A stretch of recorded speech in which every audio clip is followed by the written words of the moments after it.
Yeah. Back again. Yes. How about some of that like clap? Which one's Not the clap? STD. No, that's laugh.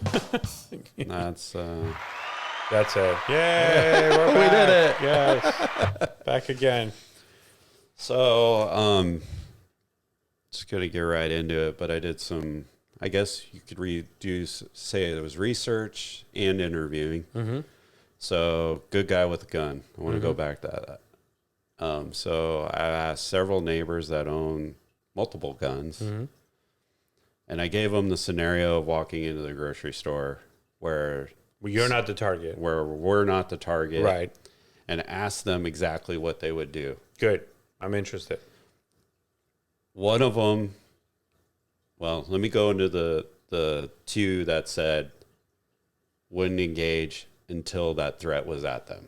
Okay. Which is kind of what you said. And the reason why they said they wouldn't have done anything until the threat was at them is because of...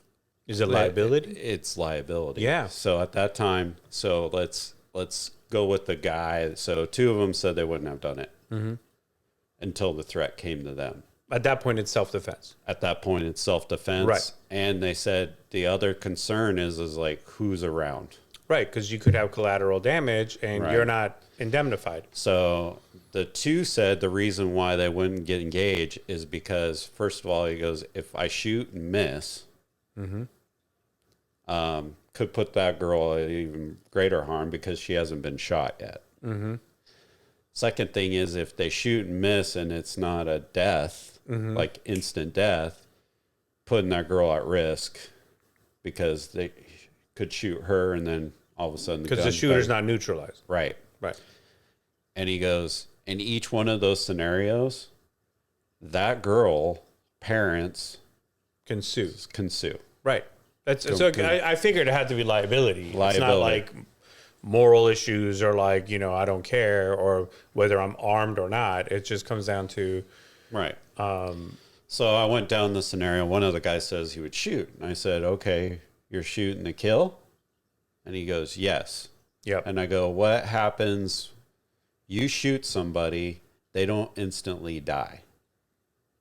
Like You got to follow through. You get a kill shot, don't instantly die. And I go, now what you've done is you put that girl at higher risk because you shot him. What are they doing when they go down? Yeah, They're take pulling everybody the out. Right. They're pulling the trigger at whatever they're pointing at. He's like, okay, good point. I said, and he goes, well, maybe I wouldn't shoot to kill then. I go, okay, so you shoot the guy, you try to shoot him in the arm, then get him to drop the gun. But how good a shot do you have to be to do that? And that's what I said. And he goes, well, how far away? I'm like, I'm not going to get into that with you. Let's just say you got him in the shoulder. You still got the gun. Now the thing's coming at you. What do you do? Well, I shoot. I'm like, once again, he's firing at everything. And I go, and so the other two of my neighbors were like, yeah, he goes, there's too much risk at this point. Okay. So it's not that there's not as many people that would engage an assailant. It's just that the situation doesn't warrant an engagement unless directly engaged. Now I said, okay, let's give another scenario of the Allen Mall. Right. Like where it's just free fall. He's free falling Yeah. and they're going, absolutely, if I got a clear shot, I'm Right. neutralizing it. I go, that I agree with. Right. Which also is consistent with what the police do. Right. This is where like people that don't understand police work and they go, oh, they're all trained to shoot to kill. Yes. You don't poke the bear. Right. You take the bear out. Right. So, but then, so I was at church and I was talking to one of the guys that actually is part of our security team. And I said, like, what's the church's stance on in that scenario? And Like an active shooter situation? Yeah. So Or just the So threat. he goes, well, and I didn't know this, and I don't know the name of it. Sorry, I'm not a heavy gun person, but there's insurance that the church recommends that anybody that's carrying get. because if they do shoot and they do miss and they do take out a wrong target, there's the lawsuit act, but there's insurance for that. And then I found out like the churches. So if you just like there's a shooter and you like, or you're trying to neutralize it, it becomes a problem, and then it all of a sudden wasn't a problem. That's their like the church is not going to support you on that. Right. Now, if there was actual a shooter and then it was neutralized, I don't know. But these aren't people that are on staff for this. These are just kind of volunteers. Carrying. Yeah. Right. But they have to have personal liability. Yeah. It's not they're not on behalf of some organization, as opposed to, let's say you're running event security. Right. The company that runs that security has that insurance. But they cover everybody. Yeah, they don't require individuals to have it. But I asked somebody, like, okay, I gave them the scenario of the grocery store, and they're like, oh, I'm not getting involved unless it's at me. Okay. That makes me feel better that it wasn't. But there's, he says there's also no, he goes, you're giving me one situation that, like, what I'm taught and what I've learned, and I mean, he's heavily, like, he's a cop. So I'm just going to say, like, there's situational awareness of actually what's going on. You're just telling me a girl's got there's like people around, but like, I don't, like, Sean tell me like there's a guy 50 feet over here, there's somebody over here checking out, like, he goes, I don't know. Too many different factors. There's too many different factors. And then he goes, you have to, just like riding a motorcycle, and what they tell you is you got to look 10 feet, work your way out. Like, what's this person going to do 20 feet up? You have time to react. Right. And he goes, that's what they teach you. But see, you said he's a trained officer. Right. I'm talking about just average Joe Blow. I know, but I'm giving you two different perspectives. Okay. Of my neighbors, which they're trained, but not like, not they go to ranges. Taking all the factors into play. They go to ranges, right. and they fire a gun, right? So there's that aspect, but then there's somebody that's even professional that's saying, I don't engage. And he goes, it depends, like, if the cops have been called too. Like, if I'm in my civilian clothes, I'm at risk because I'm not wearing anything. Not only that, like, you now, like, if let's say the police come, they can't tell who the shooter is. Right. You look like a shooter. Right. You're engaging someone, they take you out. Right. That's a good point. So he's like, there's just stuff out there, and I just want to bring this up because I know that probably a lot of our viewers have guns, and I'm not saying don't get them. I'm just saying, like, be responsible, and I think that's what you were getting at is, like, get your training, get right. all the things, continue your training. It's not enough just to be armed and ready, but to be trained and also knowing when to engage. Right. Because clearly it's not, but just simply looking at it from, like, we don't hear enough about those stories. This makes me feel better about, like, yeah, because you can't just hothead your way through these stories, because there would be a lot more calamities if every time somebody was taking out a convenience store, there was a shootout. Like, that would be crazy. Yep. So, anyway. That makes sense. Nothing in there that I heard was alarming. I prefaced it just like you did. When is a good guy with a gun? Mm-hmm. Because you gave the example of the guy went and got his car, shot the guy dead. Like, well, one of my buddies says, well, what the cops came and it was the same outcome. Are they considered a good guy with the gun? I was like, no, but they've been trained. Right. They're the typical first responder officer, right? This guy that came and shot him is not. Right. And from a different perspective, that person looks like an assailant. Right. Like, let's say you're just at that intersection, you see this guy come, looks like a carjacking, shoots the car. Like, you don't know this is this guy's car, right? So you're, like, reporting in, like, I just saw someone, like, shoot someone in a carjacking. It's hard to tell who the bad guy is or the good guy. Right. In that other situation where there's like an active shooter situation, I think it's easier. But I think, yeah, the guy brought up a good point about getting involved and the police are on the way. And then now it looks like multiple shooters. Right. And that's the other thing, like they always talk about is like, is it just a single person or is this more organized?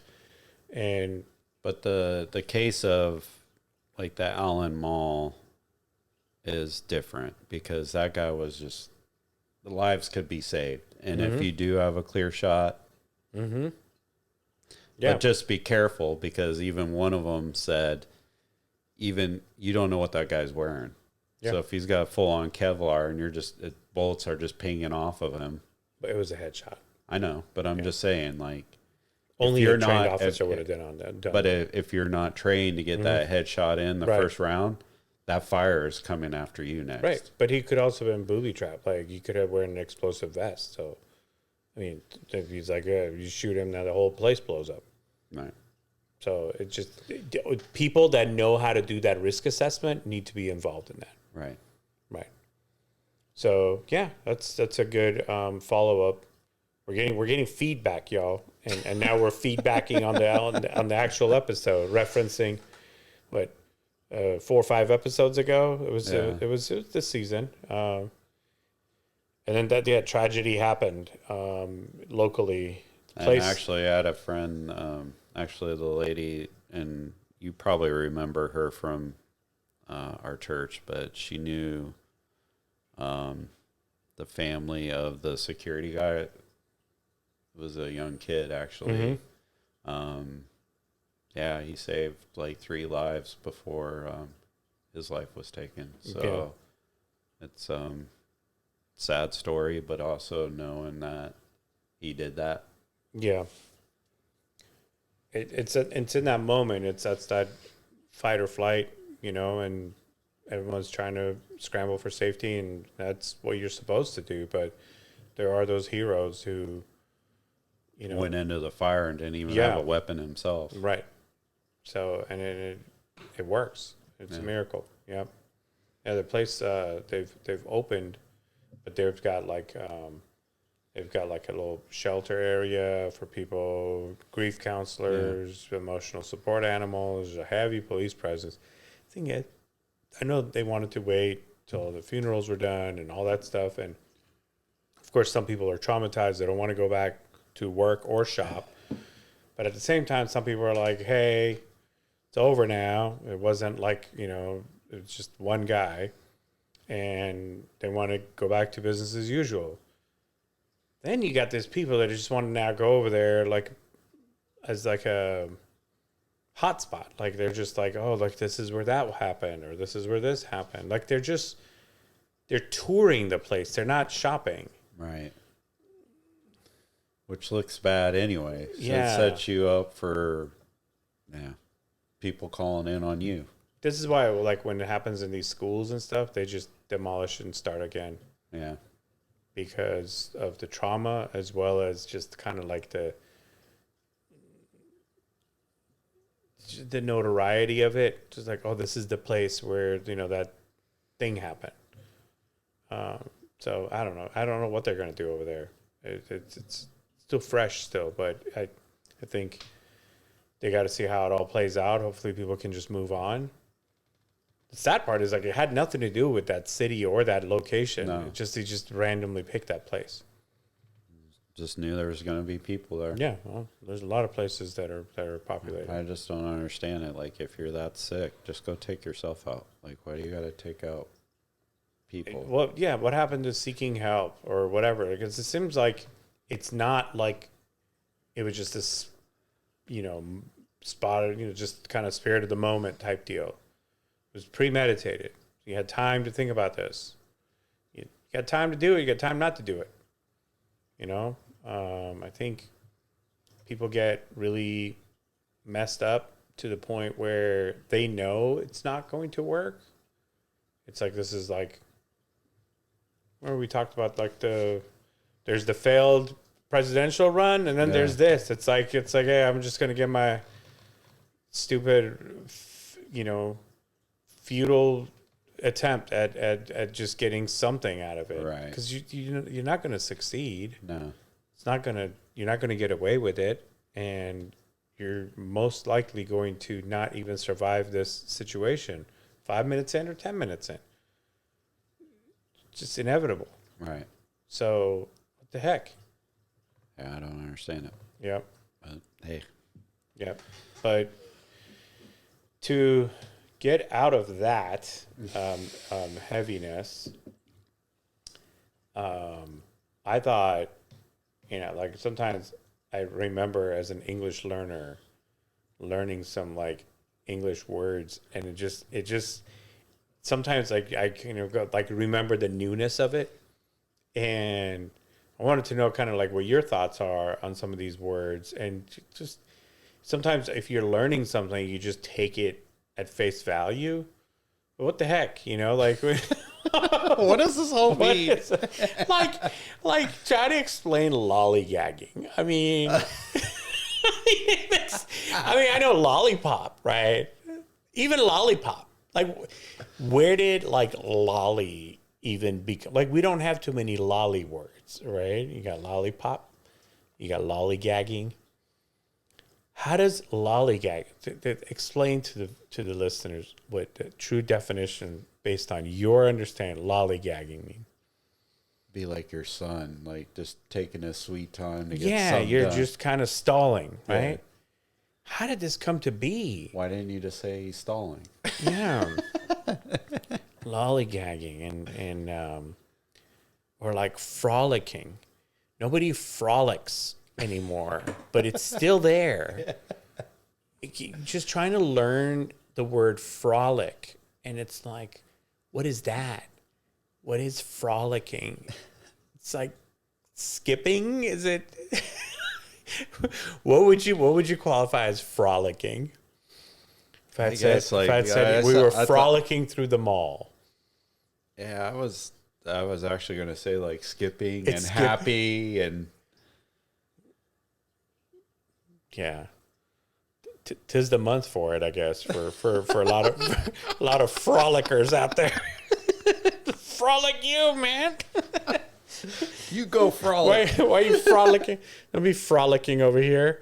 Okay, so we got frolic. What was the other one that was interesting? Like mind your own beeswax. Like, I know that's not like proper English, but like it's supposed to be business, right? Yeah. But then you're like learning these, little phrases like, learn, mind your own P's and Q's. Yeah. Mind your own beeswax. How? Like it doesn't make any sense. You can only imagine if you were learning another language and they just throw these random stuff in there. You're like, okay, so it means business, but it's just beeswax. Just like one of those commercials we had. What are you thinking about? Yeah. Or we are sinking. What are you? Yeah. It said the guy went to a job interview and they go, hey, how do you explain the last 4 years of employment gap? He's like, oh, that's when I went to Yale. And they're like, oh, that's very impressive. It's like, yeah, that's why I really need this yoke.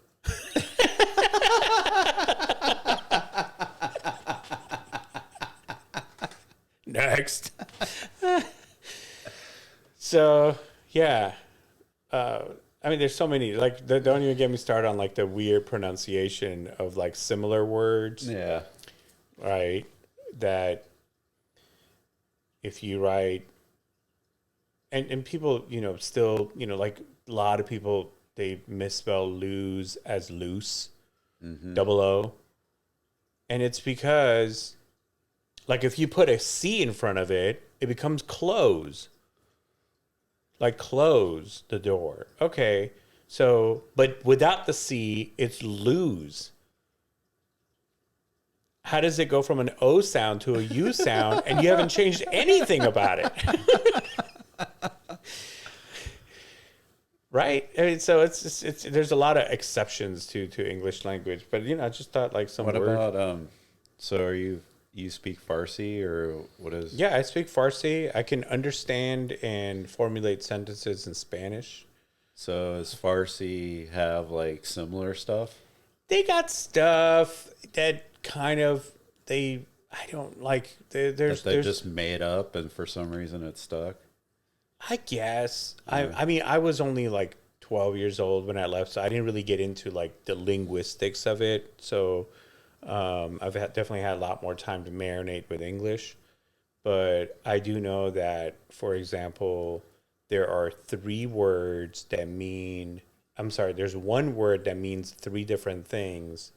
And that's like, oh, like I think there's a guy who even made a t shirt about it because it's the word sheer, like, so, um, okay, like a see through sheer. Okay. Yeah. So sheer could mean faucet, it could mean milk, it could also mean lion. So those three, those three very different things Well, are there's all also, sheer. It just it's based on context, and I'm thinking like, how the heck did these things all become named the same? Like I didn't ever get into it, But it's like you just know based on the rest of the sentence what they're talking about. okay. So like that's a little bit different. But one of the other interesting ones is they have a lot more named relatives. So like we just call them like aunts and uncles, Right. but like aunt from the maternal side and uncles from the maternal or paternal side, like they'll all have different titles. So it really like someone's title really shows their genealogy of how they're related to you or not, like or by marriage. So there's a lot of you can't just say in-laws. They have different titles, and then that kind of tells how they're related. The other thing is for here in English, we have today, we have tomorrow, we got yesterday. So those are like the three periods that we mainly talk about. And we have day after tomorrow, but it's still like based on tomorrow. Right. So in Farsi, they can go three back and three forward, each with different names. Wow. So like it's not just today, tomorrow, or even the next day. For the next 2 days after tomorrow, they each have a different name. It's like a little forward, but like I mean, they can even go back. So it's the same thing. It goes back or forward, Right. but it's almost like a whole week because you got today and you got like up to 3 days forward and 3 days back. So the whole 7 days period. Well, and then you have a week from whatever today is too. So that's kind of going forward. Yeah. But like it has its own name. Like, how we have yesterday and tomorrow that have like different names. These have different names for those periods that are beyond tomorrow or beyond yesterday. Not in reference, not like day after tomorrow. Like it's literally like it's another name for tomorrow, which means 2 days from now. So instead of calling it Friday, you would say whatever that is. No, Friday is Friday. I'm just saying, like, if you say, hey, come back instead of saying come back in 48 hours, or saying come back day after tomorrow, you can actually say come back on this, and it means 2 days from now. But how is that any different than me just saying come back Thursday? Because Thursday is with reference to today being Tuesday.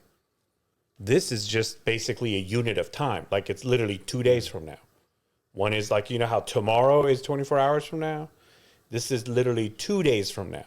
It has a different name. I know, but it's still the same thing. It isn't because they have a different name for it. Just like I know, but Yeah. you're just it sounds different. I don't know.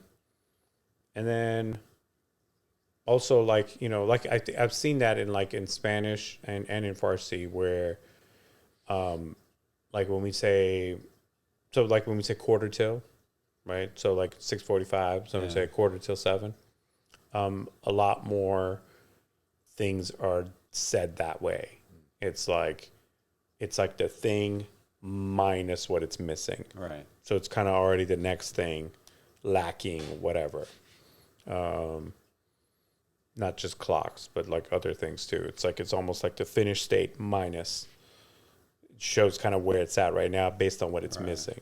Yeah. I don't know. English stuff that maybe we don't use anymore. Like when did the word Nancy I mean, it's a noun. It's a name. It switched to Karen. It's a...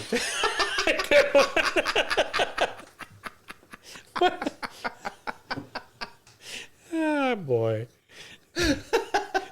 I bet you eventually Nancy's going to represent, like, the trans Karen. It'll be like... Right? I don't know. But like, how did that start? Like I just like want to know like Which one? The Karens? Well, even Nancy, like Like a negative Nancy? yeah, Right? like and then how I'm did sure there Karen were start? She's Nancys. being a Karen. It's like, how did that start? Right, because was the first one a Karen? And then everybody else became Karens? Or like, did they just call them because they didn't know who they were? Right. You know, there used to be like just John Does, right? When did it become Karens? I don't know. I don't know the origins of Karens. Or even Nancy. Like, out of that. Yeah. Or, Poor Nancy. yeah. I did read that. I know that whatever the reason is, but definitely, I know we talked about everyone's like kind of like ticked off and whatever. Yeah, like the sense is that a lot more people are just kind of pissed. People are just more like, not just irate, like they're just kind of upset. So it's just a matter of time before they blow a fuse or they vocalize it. And also, maybe people used to do it all the time anyway. Now just people are recording everything. Yeah. We just hear about it more. Right. But you don't think there were hotheads down the street in Brooklyn yelling at people? They were. It just, it ended at that store. Yeah. You had a store. You come home, you're like, man, you should have seen this this guy guy. losing it over lettuce, you know? Boy, when we pay for this whole thing, it's all messed up. He's like ripping at it. Just want the good stuff right here. I'm not paying for all this. What was that movie? Which one? Father of the Bride? When Was that Yeah. when he's like, I don't want this one. Yeah, like it's like 8 hot dogs but 12 buns. Yeah. It's the hot dog people, the bun people. Sell you more stuff. Yeah, why is that? Why is it just stuff doesn't add up? You end up getting too much. And then I'll tell you what, like I ended up throwing like I'm used to bread going bad. I bought these buns. I don't know. I was gonna make some turkey burgers. I did. We were done. There was some extra buns left because I think I only made like 6 or 8 burgers. Right. And it was like 12 buns. And these 4 buns they lived on the counter for a while.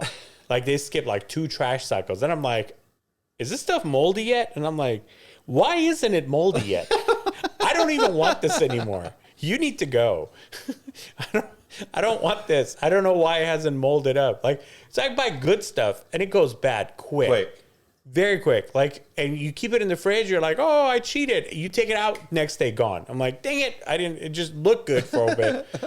Yeah, good stuff, maybe 5 days. Yeah, fruit and all that stuff. It just seems to So go. when it doesn't go bad, I just wonder. What is this? What is this material? It's that fiber. It's the recycled cardboard that we were talking about. Oh my goodness, man. I'm sketching everything. I'm like, what are they giving us? Yeah. We went to this place. Everything's like we call it like off-brand Chipotle. It's like a Chipotle concept, right? But I'm like, even Chipotle was a Subway concept. Think about it. Yeah, true. Chipotle wasn't first. Subway was. The assembly line of sandwich, and then everybody copied it. Yeah. But let's say the Chipotle understanding, and it was just not good. The quality of the ingredients just weren't good. The end product just wasn't good. I'm not gonna go back. What was it? It was some Mediterranean place, and we tried to put together some bowls and wraps, and it just wasn't good. You know, not everything you could do it like that. Yeah. Because it sits. It's that's why I'm like, see, they're not, at least with like Chipotle, stuff's moving. Yeah. If you're not moving the stuff, you can't just make the chicken, have it sit there for hours, and they're not going to throw it away. They're not going to throw it away. I've found chicken can sit there for a while though. How long? I mean, this stuff looked. I don't know. It just looked like it needed. It probably could have used. I think if it was fresh, it would have been okay. This stuff wasn't very fresh, and it just lost. But all there's of it. stuff like the stuff that goes with, like, if it sits out for a while, then yeah. But I don't know. Because if you're going through it, you could prep and put this stuff out, and the stuff's moving. If it's not moving, it has a certain shelf life, then you have to throw it away, and that goes into your cost. It's like, hey, if I can't make this stuff in volume, I can't do it. Yeah. And then some of the ones where they just say, okay, I'll make you one. Well, then now it's like, okay, it's going to take like 15 minutes. And then it's not fast. And then it's not fast, and people aren't used to that. Like, because there was another place that we went there was like that. We paid, and then they'd start putting stuff on the grill. And I'm like, I already had like 2 drink refills. They're not even finished with my stuff. I'm like, see, the whole concept of the Chipotle thing is by the time I make it to the register, my burrito's right there. Like, I'm looking at it. Hello. Be eating you in a minute. Yeah. Here's my card. There's my burrito. We're done. Like, we saw the assembly. Like, it's finished. There's nothing more that needs to be done. Right. So if you're just going to go do it now, or like they take some of the stuff and then they do some assembly and then they come back and now they want to do the rest of it. It's just like you're doing like a hybrid. Well, I agree with you with the Mediterranean because, like, I like Fadis. Yeah. And they even warm it up, like, because it's always sitting out there. But Yeah. even the Fadis I like. I mean, it's a. But it's not in a burrito, and it's not. Nope. I mean, it's sitting there though, because those trays are awfully full. That it, I'm sorry, that it's sitting, but they warm it up. The meat stuff, the salads are good. Yeah, but I mean, like and the and some rice, of it they mix the it in. cauliflower. That's the stuff like underneath there. They got the water boiling and stuff. Yeah, but they also warm it up. Yeah, before they give it to you, and it's like the quick. Yeah. Like Starbucks sandwich warm up. Like, yeah. But yeah, I agree. Not everything can be in a burrito. Like we talked about, like I went and found the video of the Panda Express. Yeah, it's not even Test Kitchens. It's one place in Pasadena. Yeah. So yeah, it's I don't know if we're going to see that anytime soon. The whole problem with that whole thing was that it's Chinese food. It's not meant to be eaten in a burrito. So, not that it can't. You can. But I'm just saying, like, it's not... Like, how would they even have tortillas? Like they don't... You know what I'm saying? Like, it's not their core product. Where would they put the tortillas? They got rice. They got the stuff. And, they're moving it. So, when it comes down to it, in the United States... Our food is made for quick consumption, fast production, easy distribution, shelf life, and all that stuff. Not necessarily quality. Like, quality is not one of them. Healthy. Yeah. So when you travel, overseas, you find people are a lot more patient. Yeah. Because they don't expect it to be ready. They don't want it to be ready. And when you order something, somebody's going to go start working on it. And then it comes and it's going to be great. Like, that's it. Like, we can't have this expectation that, like, I want you to have fries ready and they have to be fresh. It's like, well, the fact that they're ready means they're not fresh. Right. Well, and I think it was either you or saw it somewhere, but I didn't realize, like, sushi. Mm-hmm. Sushi in the Asian community is a snack. Yep. It's not a sit-down thing. No, it's on the go. They get it and they eat it, and I was always wondering why I was always so hungry afterwards. Because it's like, it's a snack. It's like to get you to boost up your... Either it's a hole in the wall, you stand up there, and it's basically like the sushi bar where they make it. Sushi, like, for consumption was designed as like a quick pick-me-up. Yes. Give you burst of energy, right. And then you go about your... Yep. It wasn't designed as like, here's a lunch. Yeah, our comparable to that is the hot dog stand in New York. Yeah. You don't hang out. No. He hands you the dog and mustard, whatever. Just to get you peanuts out, just go. Pretzel out, like just take it to go. Get out of here. Don't stick around. But it was designed to just give you a quick pick me up. It wasn't designed as a meal. No. And I think more of that is definitely more healthy. Right. Keep moving. Right. Okay. Less sedentary. We just want to keep planting somewhere. And then the second thing is they're moving, they're not driving. Much more driving going on here than anywhere else. Yeah, they're on bikes, they're walking. You're walking. Okay. But it's also walkable. Yeah. And then you're eating kind of like more of those quick things. So it's not based on like value or quantity. Then you can just have like, a little thing. Yeah, they have a quick roll and they're going. And then it's it. Moving on. That's probably why they have like 7 meals a day. Right. They're little. What are they called in the Spanish? They're called the little plates. They have a name for it. And I know in Norway they call it a nash. Yeah. Okay, hold on. In Spain, let's see. They're called Spain little dishes.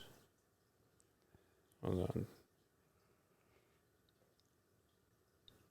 They're called tapas. Yeah. Tapas. They're just, it's not a big meal. So like there's a tapas place out here. You go and you order like 5 or 6 things. It's like when you go to like Chinese food and then they have the little steam things, the cart that comes. It's just a couple of dim sum. It's just a little bit. So you can order a couple of tapas. I mean, it's not like you're going to get like a big plate with like sides of rice. Right. I mean, it's not a combo. It's like a little, maybe like a small enchilada or something. Right. Or one taco. Or just one taco or it's maybe a couple of things. It's like appetizer size. Right. So you have a few of those, a couple of drinks, move on. Let's go. New table. Like it's not hanging out forever, 3 meals. No. So I think it's just more designed for now. I've also like been in like there's some like when I was in Iran, there's like some Persian like not just tea house, but like some restaurants where it's like they've got like fountains and whatever, like take your shoes off. They have like a little platform with like Persian rugs and like seat backs. Yeah. You sit down and you're just kind of relaxing. You're going to be out there for a few hours. There's people taking naps. But that's it's a heavy meal. But that's actually that talking with my buddy that's from Hong Kong. That's what dim sum is. They would actually go to the place, and yes, you get like a little thing, but the whole premise is that to relax, and you get a little stuff. You read the paper, you have some coffee. That's what it's like. He goes, when you go in the Asian communities, like you're there for hours. Yeah, so they have restaurants. That's what I'm saying. They have restaurants that are for quick turnover. Then they have restaurants that are for like relaxing. Yeah, so it's the same thing. Like we walked into one, they had fountains and like, and people are just hanging out. They bring out the hookah. There's tea. Like you get rounds of tea, and then they're like maybe more food comes later. Right. So you're there for like 4 or 5 hours. So having a spot, depending on the size of your party, like you guys are just kind of in that platform right there. Hanging out. It's not a buffet or anything. It's just like you're going to be ordering some stuff. Like, it's like almost like the Brazilian thing where they bring like chicken or the guys with the swords, Yeah. There's just different ways to eat. I'm just saying this whole Chipotle style of like, chicken, rice, bean, give it to me now. It's like, wasn't good. It's not the only way to do it. Right. It's not the only way to do it. There's other ways to do it. It just depends on like, that's your whole afternoon, like it's not something like a workplace. So you could go be like, hey, we're going to do that for lunch. Like that's it. That's the rest of the afternoon. We went with another couple to Carbones, which is they're in New York and here, and it's Italian. But it's similar. It's like, you order for the table, and it's like family style, but not. Like they separate it out. Like you say, all right, we're gonna do this, we're gonna do this, we're gonna do this, but you still get your own plate. But it's like if it was family style instead of like it being on one plate and you scoop it, and it's just they deliver it. It's fancy, right? But and then it's the same thing. It's like we had a great time. We just sat down, and the one they have different. The way they break it out is different than a normal. You don't have like appetizers and stuff. You have an appetizer. Well, it's not even an appetizer. I forget what they call it, but there's like 3 levels of appetizers if you want to think about it. There's this one. There's the salad. There's this, and then you go on to the next thing. Right? Yep. And you're just there. You're going to be there for a while. Yep. They aren't trying to push you out the door. Nope. But that's part of the experience. Right. Yeah. Yeah. And of course, just understanding that we have, like I was talking to one of my daughters about, there's like salmon that, and by the way, it's salmon, not salmon. Just, we're on the English pronunciation thing. Mostly native speakers that don't know how to pronounce it. But so there's the farm raised salmon. The benefit on that is like no mercury, very controlled diet. Right. But it also has antibiotics and hormones, and it's like food coloring to make their flesh look kind of orangish. On the right side, you have the Atlantic salmon. Flesh looks really real and all that stuff, but you have no idea what this thing's been eating. Right. And a lot of the stuff in the ocean isn't good eats, and then they end up with high mercury content, and it's not good for you. So it's like, okay, so let's say you want to be all, goody two shoes and organic, and okay, where do you go? You want this controlled salmon, or you want this wild salmon? Because the wild salmon has things that are bad for you. This also has things that are bad for you. You know what the answer was? Chicken. That's why I eat chicken. I thought it was the chicken of the... Oh, the chicken of the sea. Oh, God. Yeah. No, that's tuna. Yeah. So, I don't know. There's just different ways to eat, and it doesn't always have to come through an assembly line. Right. And, if you have certain dishes, I mean, most really good dishes, like, that are traditional or whatever, they take forever to make. Yeah. They have like hours of prep. It still takes like 15 minutes. It's all done. Right. And I just like, I like all kinds of food. I eat a lot of like different Asian inspired food. I eat a lot of, obviously a lot of barbecue and burgers and stuff, whatever, American food, but a lot of like Latin inspired food I like. And recently some African continent stuff, not all of it is like nothing that you have to eat with your hands. I don't like any of that. Like I need where's that stuff where they just kind of like they take the hand, the gray stuff. No, but like where they just kind of they have like the big tray and everybody kind of scoops it with their hand. Like I'm out. Like that's a no. I don't mind as a community thing, but make your own plate and then do whatever you want. But don't eat out of the big community pot. Like no. What is it? Is it like Greek food's really good. Like Mediterranean food is really good. They said out of all the different types of food, that's the healthiest because it has a lot of the healthy oils and the way it's cooked is healthy. Yep, and it's more like seafood, less land. Right. But even the land stuff is less cattle. It's mostly like lamb. Lamb. I make you lamb. Yes. Which I don't know. There's not enough lamb options out here, but good lamb will beat beef, hands down. Now the flavor's not for everybody. No. Definitely has like that. I will say at a Italian restaurant, we ordered a pork chop, and found it interesting. They asked us how we wanted it cooked, and we just said, "What does the chef recommend?" And they recommended a medium. Okay.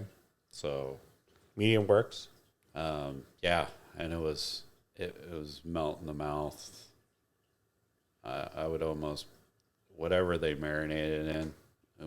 They usually marinate in like a sweet, right? It was sweet with peppers and all that stuff. It was to die for. But it was the first time I'm like, Yeah, we're back all in the taught to, day, like, it was like, yeah, you got to cook it all the way. And I asked the guy, I was like, so is that like a fable? He goes, well, you got to understand back in the day, like even with meat, like stuff was sitting around. And he goes, no, it's not sitting around. He goes, Right. it's Going fine. to freezers and handling And the handling and all that stuff, Yeah. it's like you're good. He goes, it's not going to hurt you. right. You had meat that was probably slaughtered a certain way. Flies would get in. Yeah. They would have larvae inside, or if the animal was sick, the meat was already diseased. Right. So that's why they were like either don't eat it, or you had to be like really like Cook it till well it's done. like done. It's like almost bark. And then it's like, okay, now you can eat it. And I was like, I don't even want to anymore. It's like, put some sauce on it. I think that's how like gravy and barbecue sauce and everything came about, because they over dried their meat. Yeah, for sure. Yep. Well, with that, folks, Yeah. Getting a little hungry. yeah, we're a little along on that one, but Yeah. I think we if you tuned in at the beginning of the episode, hopefully we kind of turned it around. yeah. Yes. All right. But hey, we got a responsibility to let folks know Absolutely. Yeah. what we're hearing from the streets. Yes. Word. Word. Peace out. Peace out.